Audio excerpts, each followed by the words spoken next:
Hey everybody, welcome to our Thriving Lives podcast, our September episode. I hope everybody's had a great start to their September so far and a great start to their fall as well. Tonight we were going to be talking about the relationship between nutrition and mental health. Nutrition, lifestyle, and mental health. Before we get into that though, let's hear how Renee's last month or so has been since our last call. Renee, how's your last month been? I know you got a little bit to share with us. Um, going through it a little bit right now. I'm on the mend. I'm doing the flush right now, actually. Which if people haven't done it, it's basically just like a little detox that you do that helps kind of reset your gut, reset your habits. I think I've been kind of overly like killing myself in the gym, lack of sleep, so it's kind of what we'll talk about tonight.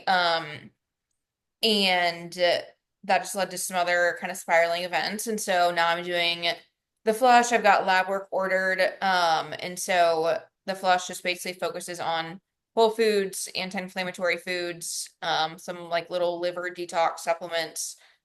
So lots of smoothies, which I've made the best smoothie. I've perfected it. Um, so love that. That smoothie because I know that's sometimes where some people struggle the most with the flush. What's in it? Yeah. What's Okay, so I do 50 grams of wild blueberry, like frozen wild blueberry, and then 90 grams of frozen mango, 15 grams chia seeds, the scoops of the vanilla wafer protein powder. which do Uh, you like that flavor? Because I absolutely love it, but I love it. I've had some people literally give it to me because they're like I can't do the Oh flavor. my God, I think it's what's making the smoothie so good. It's bomb. And then I do 125 milliliters of orange juice, and then I do just some water in there to add some more liquid to it. And then I do between like 50 and 70 grams of spinach. Blend Perfect. it all up, and Yep. it is perfect. I get to have it tonight again after I already had dinner, so I'll have it I love that before. you're saying you get to have it. That's awesome. Oh my God, I love this thing. I would eat it like all the time. Like I only get two a day, and I'm like, this is sad. I would eat it all the time. But that's good. Again, most people when they do the flush, they find there's some things they want to keep with them long term Yeah. instead of just there during the 14 days. Yeah, I like all of it, honestly. I love the apple cider vinegar with water. I could Crazy. sip on that all day if I wanted to, which I probably shouldn't. Being a dental hygienist, it's not like the acidity is Oh not no. great. Yeah, yeah. It's probably not Yeah. good. That's probably good. Um, but I chug it when I do drink it. And then yeah, my lunch. I'm obsessed with French green beans right now, so I'm doing that every day. And then quinoa, olive oil, and fish. Perfect. Perfect. Well, keep at it, girl. I'm So yeah. happy that's going well. It's a good challenge to do. And yeah, anything else you got on your mind? Any thoughts? Mm. It's kind of like me being a client again. I'm having Marcus coach me right now, which is always just a good reminder of just following a plan, executing it, things like that. Um, I agree. I agree. yeah. Could be a client sometimes. Just the other day, Marcus said he was like, just let me coach you, stop coaching yourself. Which I think was a good, like, yes, I'm a personal trainer, so that applies a little bit more to me, but I think oftentimes clients, I think they're doing something and they don't like either trust it or don't feel good in what they're doing. And so they just kind of go on their own route, even when they're like paying a coach. And so um it was a nice little reminder, like just take it off my like plate. Like just let Marcus do it and communicate and that's just follow that plan. So same with clients, if you're feeling like overwhelmed and stressed or whatever, just follow the basics and then know that your coach is doing it like for you as long as you're following it. Exactly. I completely agree. It's not uncommon where people will hire us and then they're like, all right, but I want to do what I've been doing. I'm like, you Yeah, wouldn't exactly. you're working, you wouldn't have asked for help if you needed to keep doing what you're currently doing. Mhm. So it's a matter of you gotta be different to be different, right? And not keep doing spinning your own wheels with it. So 100% accurate on that. That definitely makes sense. Cool. Yeah. How are you? I'm good. I'm good. Life is good over here. Just came off a super, super hectic, busy summer, which is so nice that there's a slowdown season. It's still busy, but it's way more manageable right now. So all is good. Yeah, I can't really think of much else. Training's back to going pretty good. Golf has been going good as well. And we're adding more and more members into Thriving Lives, which is always awesome so that we can continue impacting lots and lots of people. Especially, people starting now, I always talk about the fall being the best version of a New Year's, like when kids go back to school. It truly is the best time, even if you don't have kids, because everybody's going through that slowdown period after the busy summer ends, and fall, besides NFL season, is normally a slowdown with less social events going on and stuff of that nature, and it gives you a good runway before the holidays hit. So using this time as a good foundational period before the holidays hit, then you got about 6 weeks or so to kind of maintain and tread water, and then it's real New Year's, and then at that point you should already have a good foundation set. So that's what I'm focusing on with a lot of people right now. But outside of that, though, I don't have much else to share on my end of things, but let's get diving into the topic at hand. So, again, talking about the relationship between nutrition and lifestyle and how that pertains to your mental health. And, obviously, we're not mental health professionals, we're not doctors in any of this, but the data shows, obviously, that by focusing on the pillars of health, if you get your sleep in check, if you get your nutrition in check, if you get your exercise in check, or at least more consistent, that these things will help your mental health. They at least will not hurt your mental health as long as you're doing the right things and fueling your body properly. So, most people who struggle with depression, anxiety, poor mental health, they feel stuck in this vicious cycle. And I think feeling stuck, and I mean, feeling stuck, I guess, is the way to say that. They don't eat well, they're not sleeping well, they're not moving their bodies, and because of that, their mental health suffers. And oftentimes, it's like, again, you're stuck in this cycle. So regardless what the starting point was, is your mental health is poor, so then you're not doing the things for yourself that will actually get you out of that feeling stuck feeling, if that makes sense. And then on the flip side of that, you're not doing the health, the things that will help you kind of get unstuck. So they're not eating well, they're not moving their bodies, and because of that, your mental health is suffering. And your mental health is already low, so you don't feel motivated to make the changes. And so it feels like you're in quicksand. But the truth about it, though, is taking care of your body is one of the most foundational, fundamental pieces of taking care of your mind. A healthy body generally leads to a healthy mind, right? And vice versa. Therapy, medication, and counseling, all of those things you should 100% do. If you're struggling on the mental health and the emotional health side of things, those are 100% things you should be looking at doing. But what are the basic pillars of health that you have control over no matter what? And those daily choices that you make around nutrition, around your gut health, around sleep, stress, and exercise, again, the pillars of health, that's where your real change will start and end as well. And tonight we're going to kind of we're going to break down each of those different components and kind of dive into it, starting with nutrition. So with nutrition, everyone's heard the saying like you are what you eat, which truly is just huge. Your brain kind of feeds on that energy, and so if you're giving your body junk, that's what your body's kind of fueling on, with your mind's feeling on. Whereas if you're giving your body these whole foods, these natural foods, then your body is going to have that just better sustainable. It's like premium gas. You're giving your car premium gas as opposed to just like just Regular. Regular. yeah, regular. I'm like, I don't even know what that's called. I just whatever. I do the regular gas, but whatever. Um, so when you eat balanced meals with protein, healthy fats, slowly digesting carbs, fiber, your blood sugar is going to stay steady. When your blood sugar is steady, your mood is also going to be steady, your energy steady, calmer, more focused, less reactive. You don't feel those crazy like highs and lows. Um, I can definitely relate on this as well. I eat very clean most 90% of the time, I would say. And my body definitely feels it if I've been eating like on vacation or things like that. My body just feels heavier. It's almost like operating through oil as opposed to operating with water. I just feel a little bit mentally heavier, body heavier. And so you kind of have to flush that out. So if you get a quick energy spike with the carbs you're eating, high sugar, processed foods, your body's going to get that quick energy and then crash. Same things.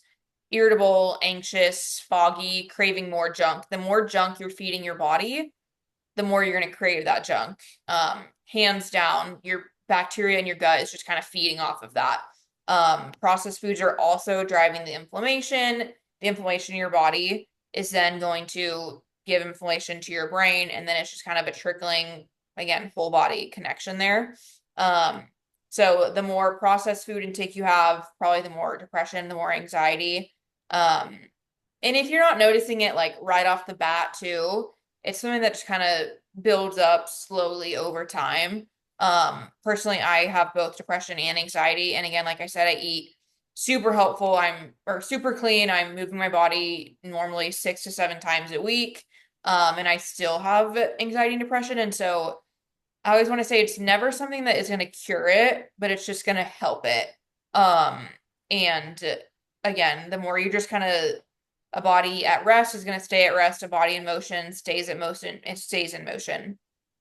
Um, on the flip side, eating a whole food based diet like Mediterranean diet or just Plus, focusing on natural whole foods. the flush that you just talked about doing as well, Yeah, the so Mediterranean style approach. yes, so lots of fish, Mediterranean style. It's gonna be just linked with better mental health outcomes. Omega 3s like salmon, flaxseed reduce your inflammation. And then protein gives you the amino acids, so the just building blocks for serotonin and dopamine, your little feel good chemicals for your brain. And then nutrients like magnesium, zinc, vitamin B, and iron all play a role in regulating the stress and mood also. Um, so everything you eat doesn't just change your body composition, it's also changing all of those internal systems of your body. So I just would say pay attention to what you're eating and how you're feeling afterwards and see if you kind of feel that difference of like whole foods or like water running through your body compared to sluggish, oily, processed foods. 100%, 100%. And speaking of water intake in specific, that's always one of like the baseline things. If you don't feel good, if your energy's not on point, if your mood's not on point, if you have these high cravings, ask yourself how much water you had that day. And generally, if you're feeling those negative things, your water intake probably isn't on point as well. And again, we're not saying here that nutrition is going to necessarily cure depression, anxiety, but you're gonna at least going to feel better than not, right? You're at I least in the right direction because like I also would say too, in a sense of like, so lately I was before I did the flush, I just was struggling with some like just overeating habits and things like that. And just I was giving into more like gluten-free, sugary cookies or ice cream or things like that.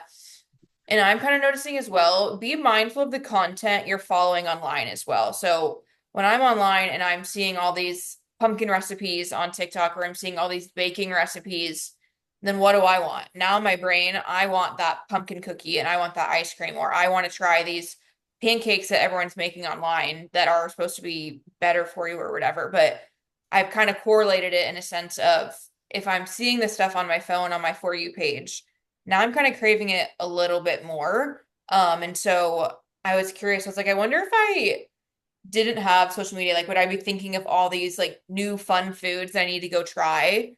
Or would I be more content in my own diet that I'm used to that makes me feel great? So just food for thought there. Think about what you consume online. It's also just important as what you're consuming in yeah, your body. yeah, yeah, and I think that goes in so many aspects of your life as well. But nutrition then kind of pours into talking about gut health, and the easiest way to understand gut health is thinking of your gut and your brain as like best friends who like text each other all day long, and that gut will then send messages to the brain through nerves and chemical signals, and the brain sends those signals back or its own signals back. And if your gut's happy, it sends happy messages, right? If your gut is upset, stressed, it sends bad messages to the brain and vice versa.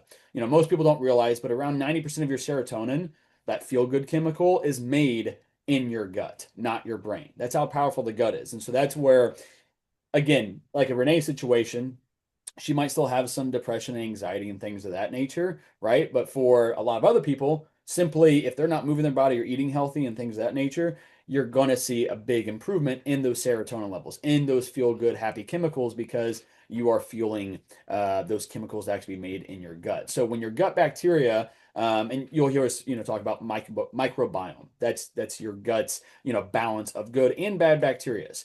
And your microbiome is balanced and it's very diverse, and they produce these chemicals that we just kind of talked about, serotonin, dopamine, and then also, other chemicals that are going to help reduce inflammation, make you more resilient to stressors that you're facing every day anyway. And people with a healthy and diverse gut bacteria are always and this is statistically shown, are at a lower risk for depression and anxiety. So when your gut health is poor, however, maybe because of too much processed food, maybe because of antibiotic use, right? If you didn't know that, antibiotics are like a bomb that goes off in your gut and destroys all the good things and the bad things that are going on. Not enough fiber as well. Your good bacteria is going to feed off of fiber. And therefore, if you don't have enough fiber in your diet, then that's also not just going to wreck digestion, it's also going to wreck potentially where your mental health stands as well. And a harmful bacteria can also then take over when there is a lesser healthy balance of that good bacteria. Bad bacteria then has an opportunity to grow. That's why it's called opportunistic bacteria. And those things are going to be producing toxins, increase inflammation, and cause dysbiosis. And that leads to a multitude of things that inevitably will potentially lead to things like brain fog, low mood, anxiety, and then again, depression and things of that nature. That's why getting our gut health in check is also tied with our mental health as well. And poor gut health doesn't just give you digestive problems, it worsens those other kind of mental health you know components like depression and anxiety. So supporting your gut is powerful. And so this is where, not saying that processed food is the devil and then it's going to destroy you, but all things in moderation. And if you're recognizing you don't have a very healthy balance of good quality whole foods, of a good variety of these better microbiome types of foods like fiber-rich foods, veggies, whole grains, and stuff of that nature, then your gut microbiome is obviously in a worse spot. Adding things like fermented food like yogurts and is it kefir or kefir? I have it on the fridge. Is it Kefir, kefir? kefir, All right, whatever. what I've heard on TikTok. Okay, Kefir. perfect. Kefir. Sauerkraut, though, kimchi, these are types of things that are also going to add in other probiotics as well into your diet. And then again, that's going to feed the good bacteria in your gut as well. And then again, just cutting back on ultra processed foods and at least not making it part of your daily diet. So take care of your gut, and your gut will take care of your brain, and so on and so forth. So now sleep, which is another one that's a big downfall for a lot of people. Um, Sleep is kind of like the your brain's reset button. So during deep sleep, your brain is going to regulate emotions, clear out wastes, rebalances your stress hormones, kind of just all your hormones. Without enough sleep, your emotional center, the amygdala, goes into overdrive. So you're just more reactive, more anxious, more irritable, more cravings. Just your entire body is not at its homeostasis where it wants to be happy.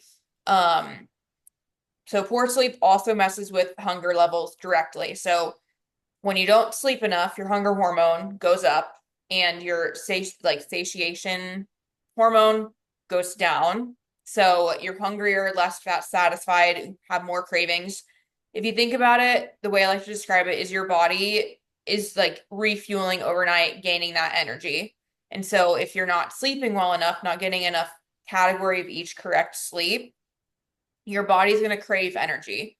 Your brain's source of energy that it wants is carbs. So the less sleep you have, you're more likely to indulge in more carbs the next day. So it's just a direct link, which I think is super cool. Um, so now if you're not sleeping well, you probably want those quick fixes, more processed foods, more blood sugar crashes, more irritability, more depression, things like that. Now it's just a vicious cycle. So poor sleep, you're eating worse, you're feeling worse. Now it's harder to sleep because you're stressed out. And so it's not just about regaining your energy overnight and sleeping, it's also your mental health and your food choices. So sleep is one that I would say I definitely struggle with, that I've had to work really hard on. During the flush, I am focusing a lot more on sleep, which is a good kind of like rude awakening, I would say. I'm someone that will generally tend to get like 6.5 hours of sleep, and I just don't function as well. Um, and so I think it's been messing up my own hormones. And so and you think just one night won't do anything bad, but then slowly one night turns into two, and then you just keep kind of building on it. And so really take a look at your sleep, and see if that's a contributing factor as to how you're feeling and how your day-to-day just life and level is going. Exactly. Well, and oh, here we go. Brandon's got a question about sleep. Give it to us, Brandon. You can either comment here or unmute yourself. Can you hear me? Yep, you're good. Uh, so I had saw, and I know it's funny. This is kind of like going against what she just said about staying offline. I'm a big Andrew Huberman fan. I don't say fan big, but I saw where he talked about like you know getting the same amount of hours of sleep is way better than like getting inconsistent amount of hours of sleep. And I know it's like you said, like you can't run off of 6 hours. And like, I mean, Marcus knows I did security for a long time, and I had to get used to like, basically running off a few hours of sleep. And it's funny now in this new job that I have, like, oh, thank you. This new job that I have, like, I have to wake up early, and it was a struggle going from like going to bed at like 1 or 2 a.m. in the morning to like I think the earliest I go to sleep now is 11, which is still late, but a lot better. And then like I'll naturally wake up at 6, and I want to wake up at 5. And I've noticed on days where I wake straight up out of bed, I'm fine. But then when I like wake up around that same time and I lean over, hit that snooze alarm, it's like I was energized and I get back tired. It's weird. I don't know if I'm making sense, but Oh, it I does. guess like Yeah. oh, go ahead. Um, I'm done. I would so I would say yes, I think twofold to that. I would say getting the same amount, like, can you want consistent bedtime, consistent wake up time? So ideally, yes, if you naturally wake up or if you normally wake up at 5 a.m., you want to keep your window of that within that same hour for your body's like circadian rhythm throughout the weekends as well. So if you wake up at 5, try to wake up between 5 and 6, you're in that same window. Other twofold of that, I would say, is your body's probably just adapted to more of like the 6 hours of sleep. So like my dad just generally only sleeps like 4 to like 6 hours, and that's his body's kind of like lowered his baseline, I would say. So he's kind of used to that. So I wouldn't say like more sleep is bad. Like your body is probably just down regulates. Does that make sense? That'd be my take on it. Well, also just going back to sleep, while it's nice to get that extra sleep with it, if your body naturally woke up at 5, then it's naturally ready to get up at 5 versus you going back to sleep and then you're getting back into that sleepy side of things. So I think that's totally normal. Now, one thing I will say with it is, like you just said, Renee, with like your dad, right? He's a healthy individual, doesn't sleep a lot, and I've had many people before that like I only sleep 4 or 5 hours and I function just fine. Just because you can doesn't mean it's optimal. Doesn't mean it's good for you. Just because you can get away with it, there's a lot of things people can get away with that doesn't actually end up um, obviously affecting them in a negative way. But still, we still want to try to get in that more sleep. Now, in your situation, Brandon, like especially when you were working nights like you were and having that tough time, like you just got to do what you can with it. And if your job is requiring you to have that little bit of sleep with it, then hopefully you can take advantage of seasons where you can get more sleep. And there's been plenty of times where I can't cross this boundary and say this, but my best recommendation from a coaching side of things is say, hey, quit your job and you need to go get into something else, right? Because it can sacrifice your health and longevity with it. I don't see any job being worth that. But like I said, in your situation though, yeah, you're just recalibrating and just kind of finding your new sleep routines with it. But if your body naturally wakes up at 5, then get up and get rolling with it. I don't necessarily see a negative in what you were saying though. It's definitely something we can always keep on improving. But then that kind of snowballs into, sleep and stress. Yeah, whenever we talk about our pillars of health and like our hierarchy of needs that we've done specific calls on before, stress and sleep are always that number one thing. If those things are out of whack, it's going to make everything else very, very hard to manage and very hard to see progress with. So that's just another stress is another huge factor. And this obviously plays a role. Stress directly is tied into anxiety and depression and stuff of that nature. So when you're stressed, your body pumps out the stress hormone, which is called cortisol. And in small doses, this is fine. Your body's supposed to produce cortisol. If it's not producing enough, that's also an issue as well. But your cortisol is designed to help you handle short-term challenges, short-term stressors, right? If you go back thousands and thousands and thousands of years, it's giving you the ability to run away from a tiger. It's stopping sending blood flow to your gut, and instead of it sending it to your extremities, so you can fight, you can run, and you can get out of the way of danger. Now, fortunately, we don't have to run from tigers anymore here in our modern world, but now we have stressors all the time. And even things that, again, long ago would have never been a stressor. Now, even things like social media can be a stressor for a lot of people. Uh, Mm-hmm. so when stress is constant, cortisol stays high, and high cortisol means your blood sugar it's elevated. It ramps up inflammation, increases cravings for comfort food, similar to what Renee said with the sleep side of things. And when we're craving those comfort foods, it's usually high, sugar, salt, fatty foods, things that are going to hurt your cholesterol, things that are going to hurt your, insulin resistance and stuff of that nature. So Mm. that's what we want to avoid. And that's why sleep is so damn important. That's why stress management is so important. And also, away from just those physiological things, we've all grown up seeing our parents have stress outlets, things that relieve it. And most times it is around food and or alcohol. In other situations, in the worst situations, it's drugs or other very unhealthy behaviors. But food and using food as that mask for that stress is something we see as normal. But that's killing you just as much as anything else can possibly, Yeah. especially if it's done on a habitual kind of daily basis. So stress also is going to lower that willpower. You're more likely to skip meal prep, stay up late, avoid exercise, which just fuels that poor mental health. So again, we get stuck in these cycles where I'm stressed, so I don't do the things that will actually inevitably help me lower that stress. But we're so stressed and caught up in that we're not stopping and taking that moment to go Mm. yourself. Um, and so when stress and stress and sleep, like I said, are already deeply connected. So high stress then makes it harder to fall and stay asleep. And poor sleep raises that cortisol even more. And together you get into this loop again where you're always on edge and you're not sleeping well, and then you're craving those highly palatable, highly processed foods and or extra caffeine that next day. And then you just further this vicious cycle. It's this domino effect that just never ends until you Mm. stop, until you actually take back that control over one thing or the other and let there be a positive domino effect. And so over time, that both that stress and that poor sleep are going to raise the inflammation in your body, and then inflammation is then directly linked to not just depression, anxiety, but so many other diseases. That is the root cause, is that inflammation, and sometimes that inflammation is caused because of that poor sleep or because of unmanaged stress. And so Mm. the thing with this is there are practices that we can take from just a lifestyle practice standpoint that we can help to improve sleep, and we can help drive down cortisol as well and drive down those stressors. And it might seem silly, it might seem small. And I think a lot of people that never make changes see these small changes they could merge into their life. And I'm like, oh, that's not going to do anything for me. And they never give it a shot and they never see results with it. So things like simply breath work. And you can look up YouTube videos for this that literally guide you through breathing practices that will almost immediately within a few minutes help to bring you down more calm and more grounded. Give it, if you're a very high stress person, do it once or twice, and I guarantee you're going to see the benefits right away from it.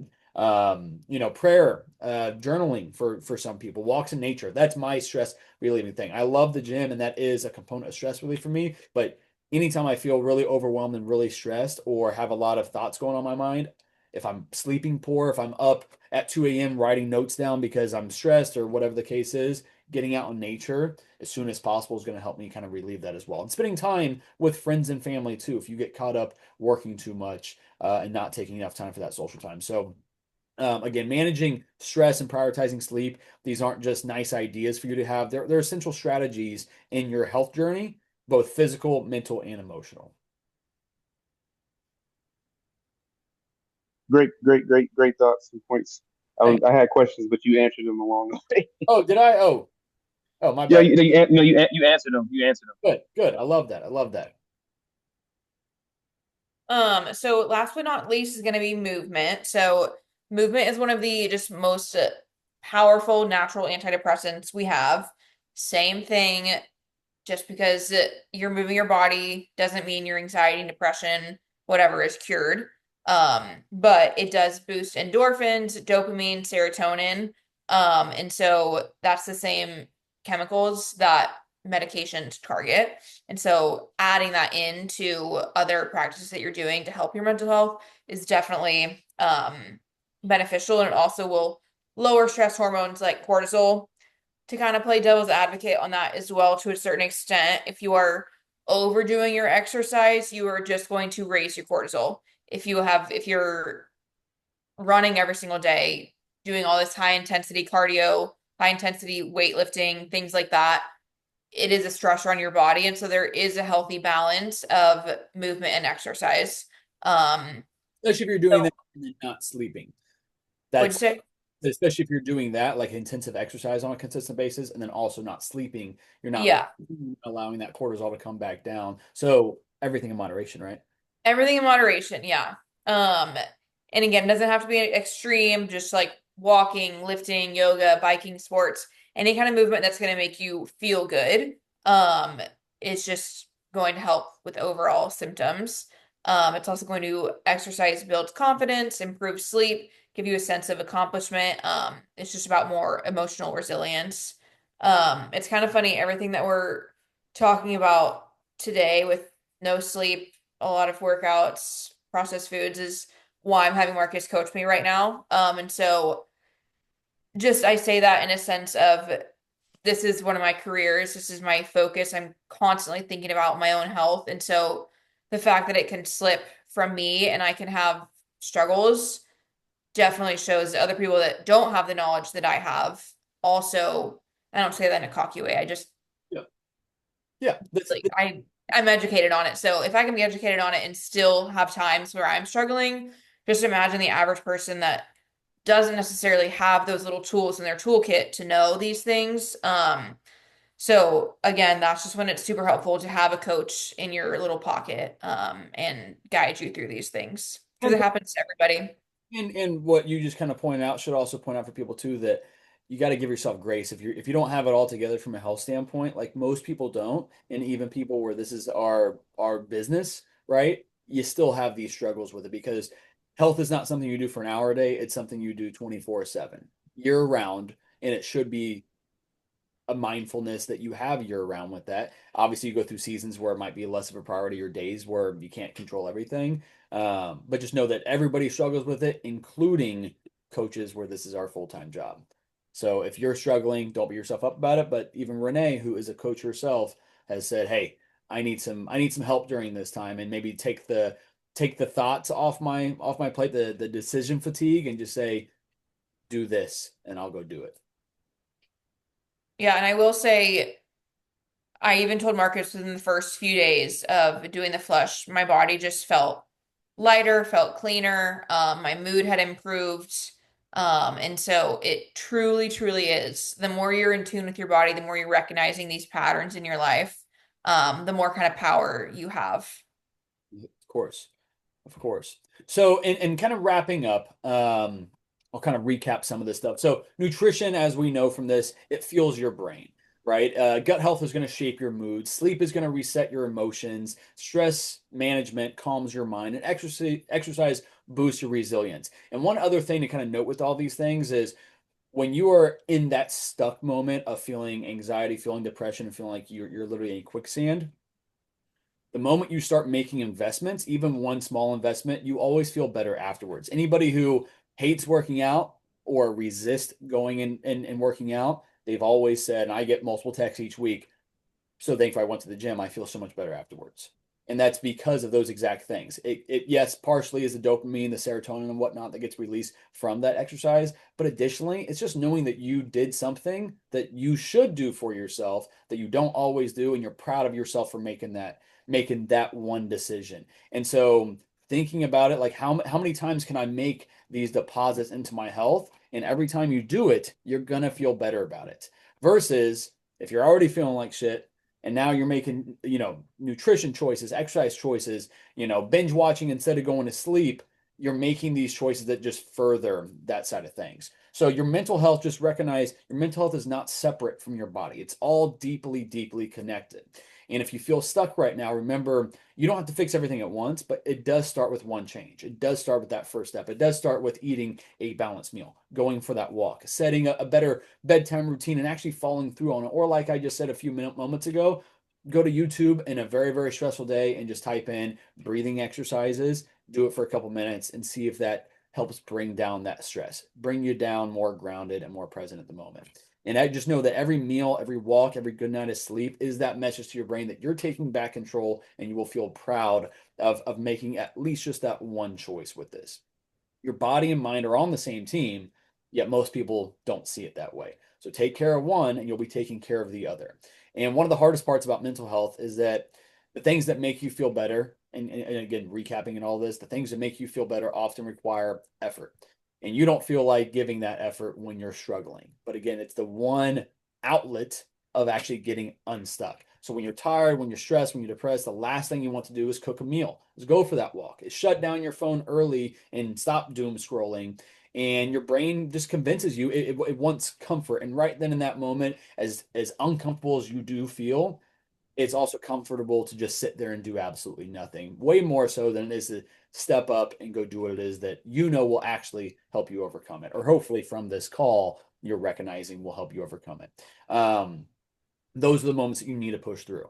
When you force yourself to make those small investments, you feel better. You feel better on the other side of it. So those investments compound, and one good choice gives you more energy, which leads you to better sleep, which leads you to clearer thinking, which leads to better decisions. And over time, those tiny choices stack into momentum, and momentum is what pulls you out of this vicious cycle that you've been stuck in.